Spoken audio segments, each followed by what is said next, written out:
뉴스공장 최초로 이틀 연속으로 출연하는 패널 소악마로 오늘 부르겠습니다. 양지열. 어제 제가 이미 어제 중앙마로 해주기로 했다가 또 왜 갑자기 소악마로 하루 사이에 급하게 땜빵을 해결해 주셨기 때문에 오늘은 그냥 고정 코너니까. 야, 네. 소악마. 굳이 그런 거 가지고 싸우기 싫습니다. 이제. 양지열 변호사님 나오셨습니다. 자, 예, 안녕하세요. 오늘 어제 사실은 그 2주의 핫한 법률적인 사안은 한번 정리를 하셨고 오늘은 어떤 사안으로 한번 해보실랍니까? 오늘 계속해서 문건이 계속 나오더라고요. 근데 저도 굉장히 당황스러워가지고. 줄줄이. 네. 양설이 부딪히고 있습니다. 일부러 남겼다와 이거는 일부러 남겼긴 너무 양이 많다. 똑같은 사안을 두고 이렇게 많다니 일부러 남긴 거 아니냐. 초반에 저도 의인이 있을 것이다. 분명히 내부 고발이다라는 식으로 굉장히 생각을 많이 했는데 그 의인이 이렇게 많이 의인이 계실 수는 없거든요. 또 그렇다고 한 사람이 각 실마다 돌아다니면서 남길 수도 없잖아요. 그렇잖아요. 이번에 국가안보실 상황실까지도 남겼다고 하니까 이거는 좀 어려울 것 같고 그 부분 아마 박범계 의원께서 잘 정리를 말씀을 해 주신 것 같아서 밖에서 들었거든요. 네. 오늘 저는 박범계 의원님은 근데 의인이 있다고 보시는 쪽이고요. 계속해서 저는 없다고 보는 쪽입니다. 저는 첫 번째 민정수석실에서 나왔을 땐 의인이다라고 했는데 저도 그때는 가능성이 있을 수 있다고 생각했는데 정무로 가는 순간부터 이건 이상하다 하더니 어제 국가안보 상황실 안보실까지 나온 건 아니다라는 쪽으로 좀 돌았습니다. 예. 이 정도라면 제가 보기에는 식당도 뒤져봐야 될 것 같고요. 연못도 파봐야 된다고 저는 물 빼봐야 된다고 생각하는 사람입니다. 예. 어디서 나올지 몰라요. 그러니까요. 그 비싼 침대 좀 뜯어보죠. 600만 원짜리? 예. 무슨 침대를 그렇게 비싼 걸 사가지고 쓸데없이 언론에 계속해서 얘기가 나오는지 모르겠어요. 그냥 그런 건 조용히 경매 처분했으면 좋겠어요. 본인 돈으로 안 되니까요. 아니 그래도 그 뉴스에 나온다는 것 자체가 이런 게 희화화되는 것 자체가 좀 싫어요, 사실은 좀. 그렇죠. 전직 대통령의 침대가 희화화된 건 처음입니다. 화제가 된 것 자체가 처음이고. 그리고 저는 당연히 그 침대 같은 건 이야기가 새고 있는데 다른 대로. 침대 같은 거는 그 청와대에서 구매해 주는 줄 알았거든요. 구매해 왔다고 하는데 이번에는 김정수 여사 본인 카드로 했다고. 왜냐하면 문 대통령이 인사를 하시면서 측근을 앉히질 않는 바람에 대놓고 그 누구시죠? 임명되자마자 전셋집 들어와서 사는 걸로 생각하고 나중에 나갈 때 빈소로 나가라 이렇게 고언을 해놓으니까 대통령이 어떻게 마음대로 사시겠어요? 아니 그래도 공간에 들어가면 침대는 있어야 될 거 아닙니까? 그 침대가 또 되게 그것도 잘못된 것 같아요. 왜 하냐면 침대의 사용 연한을 9년으로 정해놨어요. 근데 대통령은 우리나라 헌법상 단임제잖아요. 5년밖에 못 사는데 청와대에서 그걸 왜 9년으로 해놓은 거야. 그 연한으로 따지면 무조건 전임 대통령 침대를. 그러니까 계속해서 써야 된다는 얘기인데. 심지어는 3대 대통령이 잘 수도 있겠습니다. 탄핵이 돼버릴 경우에는. 아니 그게 아니라 임기 2년째 만약에 샀어요. 그렇죠. 5년 지나고 또 2년. 최악의 경우에 그렇게 될 수 있는 거죠. 최악인지는 모르겠습니다. 그러니까 왜 그런 식으로 지금 9년 연한을 해놨는지 모르겠는데. 최소한 침대는 대통령 임기에 함께 한다고 하죠. 사용 연한을. 지나치게 사적인 가구라서. 그러게요. 법을 좀 바꾸든지 뭐 매트리스라도 바꿔 드리든지 하죠 뭐. 이렇게 중요한 내용을 우리가 결정했네요. 입법을 했네요. 그 사이에. 대통령 침대는 대통령 임기와 함께한다. 정리. 청와대는 참고해 주시고요. 자, 오늘은 무슨 왜 이런 걸로 국장을 맞아가지고 떠들고 있지? 오늘 국민의당 어제도 이제 김성호 그 당시 공명선거 추진 부단장이죠. 오늘 새벽에 귀가를 했어요. 거의 19시간 가까이. 지금 원래 모든 사안이 그렇습니다만 한 1, 2주 크게 집중적으로 보도하고 나면 그 사안이 점점 잊혀지게 마련이긴 한데 그러다 보니까 끝난 줄 아는데 끝나지가 않았어요, 아직. 끝나지 않은 정도가 아니라 이제 겨우 시작이었죠. 검찰의 본격적인 수사는. 사실은 그렇습니다. 그런데 아무래도 이제 국민들이 느끼는 감정이나 이런 부분에 있어서는 이준서 전 최고위원이 구속이 되면서 거의 정점이 달했던 것 같고 그 이후에는 어떻게 돼가고 있나 많은 또 그에 또 조금 전까지 저희도 이제 문건 얘기했다시피 큰 사건들이 계속 나오니까 좀 관심사에서 멀어졌는데. 방산비리 이런 거 나오니까. 어제 이제 김성호 지난 선거 당시에 그 공명선거 추진 부단장 거의 19시간가량 검찰에 출두해서 조사를 받았어요. 원래 이분은 이제 그 당시에 왜 또 기자 출신이란 것까지 강조를 하시고. 한 번은 법조인 출신이고 예, 한 분은 검사. 예, 부장검사까지 하셨다가 변호인으로 변호사 한 지 한 10년 가까이 되셨고 한 분은 어제 조사받으신 분은 이제 기자 출신이고 그 기자와 검사와 힘을 합쳐서 공명선거를 추진하는 단을. 그러니까 구성은 좋네요. 그리고 단장은 이용주 의원으로 검사 출신이고. 부장검사 출신이었고 예. 직전까지 검사를 하다가 현역 의원이셨고. 근데 거의 19시간 마지막 2시간 가량은 본인의 이제 조서를 이제 살펴보는 대로 썼다라고 하지만 어제 들어가기 전에 기자들을 만나서 한 얘기는 우리는 검증을 소홀히 하지 않았다. 이분이 받고 있는 혐의는 이런 겁니다. 이제 정리를 쭉 하면 이유미 씨 같은 경우에는 증거물을 만들어냈고 네. 녹취 파일하고 그거를 단독 범행이라고 계속 하고 있고. 그거는 단독 범행이에요. 그러니까 네. 검찰에서도 그것까지 공모했다고 보지는 않습니다. 네. 이준서 전 최고위원 같은 경우에는 이게 뭔가 잘못됐다는 걸 알면서도 이런 것들을 자꾸만 계속해서 증거를 찾아와라. 또 제보자 안다면서 만나서 녹음해와라. 이런 식으로 언론 보도에 따르면 그 다음날 뭔가 잘못됐다라는 문자를 보냈는데도 불구하고 묵살을 하고 계속해서 유지를 했기 네, 때문에 이 이준서 전 최고위원 같은 경우에는 그 처음에 증거가 만들어진 조작된 증거가 만들어지는 과정 그리고 발표했을 때 그다음에 또 중요한 게 뭐냐면 지금 좀 전까지 말씀드렸던 국민의당 공명선거 추진단에서 김성호 당시 부단장이나 김인원 부단장이 야 이거 증거 제대로 된 거냐 확인해 봤냐라고 이준서 전 최고위원에게 물었어요. 확인했어요. 네, 들고 왔으니까. 그랬더니 100% 확실하다. 내가 네. 여러 군데 제보도 확인해봤고 뭐 저기 복수의 관계자들을 확인했고 이런 것들을 확신을 시켜준 사람이 이준서 전 최고위원이었어요. 그러니까 이준서 전 최고위원에게 이유미 씨는 나는 그런 식의 확신을 준 게 아니라 거꾸로 그 다음 날 이게 사실상 제보자가 없는 것과 마찬가지다라고 하는 문자도 보냈다고 하니까. 그러니까 이준서 전 최고위원까지는 거의 이제 유죄를 피해가기가 어렵다고 봐야겠죠. 그런 상황이고요. 근데 그럼 어제 김성호 부단장은 왜 조사를 받았냐. 네. 그러면 김성호 부단장은 책임이 없다라고 볼 수 있을 것이냐. 그러니까 증거 조작은 몰랐다고 할지라도 그냥 믿은 책임밖에 믿은 죄밖에 과연 없느냐. 믿은 죄밖에 없다고 봐야 되느냐. 법률적으로는 어떠냐. 네, 아니면 그분도 이제 미필적으로라도 고의가 있느냐. 그러니까 이게 확인을 단순히 소홀한 거를 떠나서 뭔가 잘못됐다는 것을 알면서도 그걸 이제 알면서도 그래도 어쩔 수 없다. 나는 이걸 해야겠다. 발표를 해야겠다라는 결심을 했다라면 그걸 이제 법률적으로 따지는 거죠. 미필적 고의라는 건데. 김성호 그 부속부단장이 이게 의심의 여지가 전혀 없는 상태까지 갔느냐. 그렇죠. 법률적으로 보면. 아니면 미진함에도 불구하고 지금 선거가 바로 코앞이고 4일 전이니까 코앞이고 촉박하고 지금 국면이 어려우니 후보를 위해서 좀 미진하지만 갔느냐 이거를 그렇죠. 판단해 보겠다는 거죠. 네. 어제 조사받으러 들어가기 전에 한 얘기는 뭐 카카오톡이라든가 녹취 내용도 꼼꼼하게 검토를 해봤고 본인으로서는 의심하기 어려웠다. 그리고 그렇게 얘기해. 제보자의 이메일 같은 경우도 이제 검색을 해보니까 그 제보자라고 한 사람의 이메일이 맞는 걸로 인터넷 검색 결과가 나오더라. 네. 저도 그래서 제 이메일을 검색을 해보니까 나오긴 나오더라고요. 이메일은 나옵니다. 양결이라는 이름이 나오더라고요. 깜짝 놀랐어요. 뭐 대단하다고. 아니, 그러니까 저는 그런 걸 해본 적이 없으니까. 네.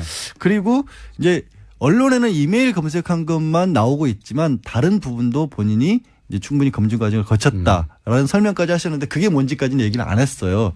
근데 조금 전에 말씀하신 이제 과연 거짓말이라는 것을 알았느냐라는 것을 검찰이나 법원에서는 결국엔 대법원에서 판례를 비춰봐서 할 수밖에 없잖아요. 굉장히 좀 까다롭게 따지긴 해요. 이게 그럼 어떤 식으로 따지냐. 내용이 어떤 내용이냐. 내용 자체를 봤을 때 그리고 정을 얼마나 구체적이었느냐.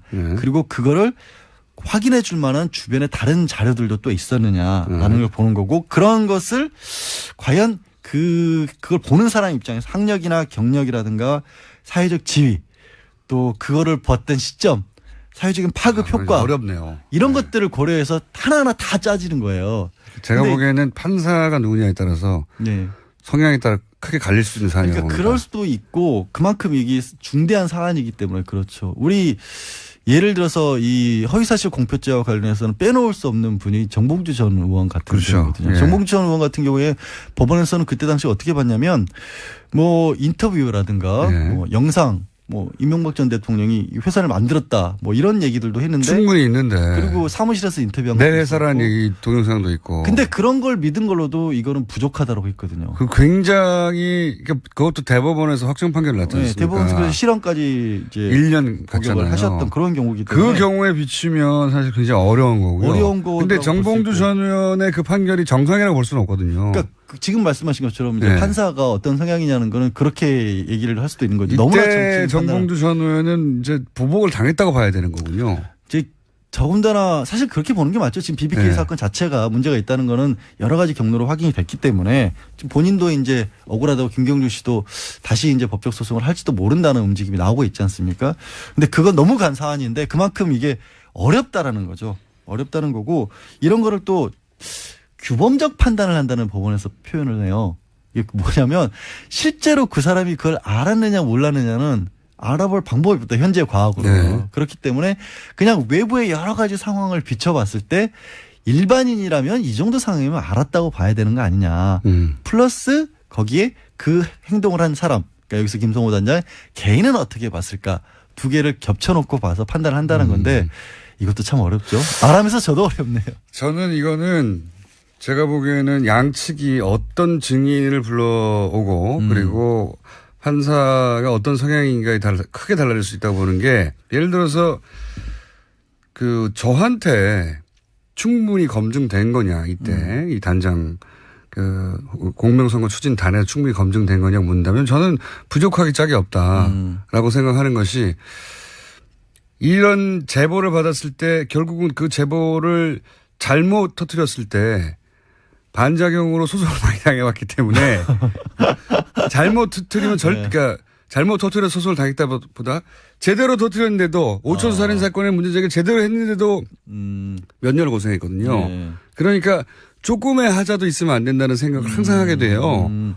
그런 관점에서 보면 당사자하고 통화를 못했거나 당사자가 하다못해 어디 사는지 예. 당사자하고 어떤 관계인지 당사자가 뭐 이메일로 뭐라고 그랬는지 기본 접촉이 없으면 안 합니다.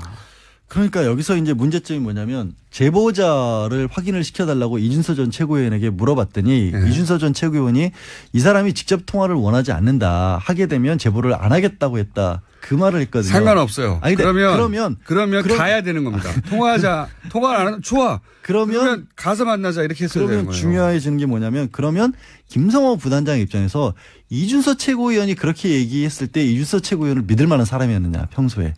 여기까지 가야 되는 거예요. 아니 여기. 그거는 예. 이론적인 거고요. 실제 겪어본 바 했다. 이런 제보를 다룰 때는 중간에 누가 해줬든지 중요하지 않아요. 본인이. 그 당사자가 목소리를 내라고 했잖아요. 그렇죠. 의지가 있는 거란 말이죠. 전화는 그렇다고 쳐요.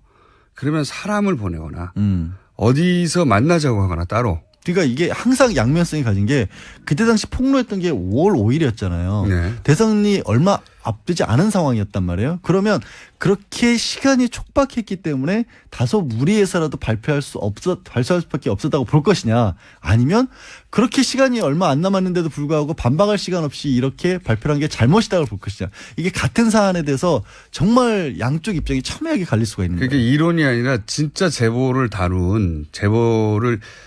많이 다룬 기자나 이런 사람 잘 없어요. 그러니까 누군가 제보를 많이 다룬 사람을 증인으로 누가 데려오느냐에 따라 저는 영향을 미칠 수 있는 상황이다. 왜냐하면 상상으로는 그렇거든요. 그 정도면 이메일 확인하면 된 것 같잖아요. 아니에요. 아니에요. 제가 법이론상으로만 알고 이제 실제 겪어보지는 저는 않아서. 그러다가는 되치기로 큰일 난다는 거를 정치권에서는 다들 알아요. 그래요? 네. 하여튼 그래서 이제 어쨌든 플러스 오늘 이제 김성호 단장은 귀가를 했고 일단은 그러면 앞으로 남은 건 이제 당시에 단장이었던 이용주 현역 의원까지도 조사를 할 것이냐 말 것이냐가 남아있는 상황입니다. 피의자 전환을 할 수도 있다는 보도가 있었는데. 그거는 이제 아직 모르는 거죠. 어차피. 네. 네. 이용주 의원에서 만약에 피의자 전환을 안 하고 참고인으로 끝나면 이 사건은 사실상 끝난다고 봐야 되죠. 더 이상 올라가지는 않는다고. 더 이상 올라가지는 않죠. 사실 네. 이용주 의원이 그때 어쨌든 현장에서의 결정자였기 때문에 그 전 단계에서 일단 최고위원이라든가 당시 어쨌든 당의 공식 그 직함 부단장이었으니까 그 정도에서 형사처벌 단계는 끝난다고 봐야겠죠. 알겠습니다. 이용주 의원이 피의자 전환이 되냐 안 되냐에 따라서 이 사안이 어디서 끝이 나느냐가 판가름 될 것 같다. 오늘의 포인트고요. 제보자는 꼭 만나야 된다는 제보자는 것은 제 얘기가 아니라 네. 경험자로서 전문 피해자로서 안 온다고 하면 가면 되거든요. 아, 공장장이. 어려운 일이 아니에요. 네. 알겠습니다. 아니면 내가 믿는 사람 누군가를 보내든가 직접 가는 게 그러면. 하나 배웠습니다 오늘 제가. 해외에 있는 사람이 아니잖아요. 해외도 찾아가서 만나는데요. 굳이 여기까지 하겠습니다. 네. 지나치게 사적인 각오라서. 그러게요. 예. 법을 좀 바꾸든지 뭐 매트리스라도 바꿔 드리든지 하죠 뭐. 이렇게 중요한 내용을 우리가 결정했네요. 입법을 했네요 그 사이에. 대통령 침례는 대통령 임기와 함께한다. 예. 정리. 청와대는 참고해 주시고요. 예. 자, 오늘은 무슨 왜 이런 걸로 국장을 맞아가지고 떠들고 있지? 오늘 국민의당 어제도 이제 김성호 그 당시 공명선거 추진 부단장이죠. 오늘 새벽에 귀가를 했어요. 거의 19시간 가까이. 이게 지금 뭐 원래 모든 사안이 그렇습니다만 한 1, 2주 크게 집중적으로 보도하고 나면 그 사안이 점점 잊혀지게 마련이긴 한데 네. 그러다 보니까 끝난 줄 아는데 끝나지가 않았어요 아직. 끝나지 않은 정도가 아니라 이제 겨우 시작이었죠. 검찰의 본격적인 수사는. 사실은 그렇습니다. 그런데 아무래도 이제 국민들이 느끼는 감정이나 이런 부분에 있어서는 이준서 전 최고위원이 구속이 되면서 거의 정점이 달했던 것 같고 그 이후에는 어떻게 돼가고 있나 많은 또 그에 또 뭐 조금 전까지 저희도 이제 문건 얘기했다시피 큰 사건들이 계속 나오니까 좀 관심사였습니다. 뉴스공장 최초로 이틀 연속으로 출연하는 패널 소악마로 오늘 부르겠습니다. 아니요. 양지열 어제 제가 이미 어제 중앙마로 해주기로 했다가 또 왜 갑자기 소악마로 하루 사이에 급하게 땜빵을 해결해 주셨기 때문에 오늘 그냥 고정 코너니까 야, 소악마 굳이 그런 거 가지고 싸우기 싫습니다. 이제. 양지열 변호사님 나오셨습니다. 자, 예, 안녕하세요. 오늘 어제 사실은 그 2주의 핫한 법률적인 사안은 한번 정리를 하셨고 오늘은 어떤 사안으로 한번 해보실랍니까? 오늘 계속해서 문건이 계속 나오더라고요. 근데 저도 굉장히 당황스러워가지고. 줄줄이. 네. 굉장히 양설이 부딪히고 있습니다. 일부러 남겼다와 이거는 일부러 남겼긴 너무 양이 많다. 똑같은 사안을 두고 이렇게 많다니 일부러 남긴 거 아니냐. 초반에 저도 의인이 있을 것이다. 분명히 내부 고발이다라는 식으로 굉장히 생각을 많이 했는데 그 의인이 이렇게 많이 의인이 계실 수는 없거든요. 또 그렇다고 한 사람이 각 실마다 돌아다니면서 남길 수도 멀어졌는데. 네, 방산비리 이런 거 나옵니다. 예, 어제 이제 김성호 지난 선거 당시에 그 공명선거 추진 부단장 거의 19시간 가량 검찰에 출두해서 조사를 받았어요. 원래 이분은 이제 그 당시에 왜 또 기자 출신이란 것까지 강조를 하시고 한 분은 법조인 출신이고 한 분은 검사 부장검사까지 하셨다가 변호인으로 변호사 한 지 한 10년 가까이 되셨고 한 분은 어제 조사받으신 분은 이제 기자 출신이고 그 기자와 검사와 힘을 합쳐서 공명선거를 추진하는 단을 그러니까 구성은 좋네요. 그리고 단장은 이용주 의원으로 검사 출신이고 부장검사 출신이었고 직전까지 검사를 하다가 현역 의원이셨고 근데 거의 19시간 마지막 2시간 가량은 본인의 이제 조서를 이제 살펴보는 대로 썼다라고 하지만 어제 들어가기 전에 기자들을 만나서 한 얘기는 우리는 검증을 소홀히 하지 않았다. 이분이 받고 있는 혐의는 이런 겁니다. 이제 정리를 쭉 하면 이유미 씨 같은 경우에는 증거물을 만들어냈고 녹취 파일하고 그거를 단독 범행이라고 계속 하고 있고 그거는 단독 범행이에요. 그러니까 검찰에서도 그것까지 그 공모했다고 보지는 않습니다. 이준서 그렇잖아요. 이번에 국가안보실 상황실까지도 남겼다고 하니까 이거는 좀 어려울 것 같고 그 부분 아마 박범계 의원께서 잘 정리를 말씀을 해주신 것 같아서 밖에서 들었거든요. 오늘 저는 박범계 의원님은 근데 의인이 있다고 보시는 쪽이고요. 계속해서 저는 없다고 보는 쪽입니다. 저는 첫 번째 민정수석실에서 나왔을 땐 의인이다라고 했는데 저도 그때는 가능성이 있을 수 있다. 정무로 가는 순간부터 이건 이상하다 하더니 어제 국가안보 상황실 안보실까지 나온 건 아니다라는 쪽으로 좀 돌았습니다. 예. 이 정도라면 제가 보기에는 식당도 뒤져봐야 될 것 같고요. 연못도 파봐야 된다고 저는 물 빼봐야 된다고 생각하는 사람입니다. 예. 어디서 나올지 몰라요. 그러니까요. 그 비싼 침대 좀 뜯어보죠. 어떻게 600만 원짜리? 무슨 침대를 그렇게 비싼 걸 사가지고 쓸데없이 언론에 계속해서 얘기가 나오는지 모르겠어요. 그냥 그런 건 조용히 경매 처분했으면 좋겠어요. 본인 돈으로 안 되니까요. 아니 그래도 그 뉴스에 나온다는 것 자체가 이런 게 희화화되는 것 자체가 좀 싫어요, 사실은 좀. 그렇죠. 전직 대통령의 침대가 희화된 건 처음입니다. 화제가 된 것 자체가 처음이고. 그리고 저는 당연히 그 침대 같은 건 이야기가 새고 있는데 다른 대로.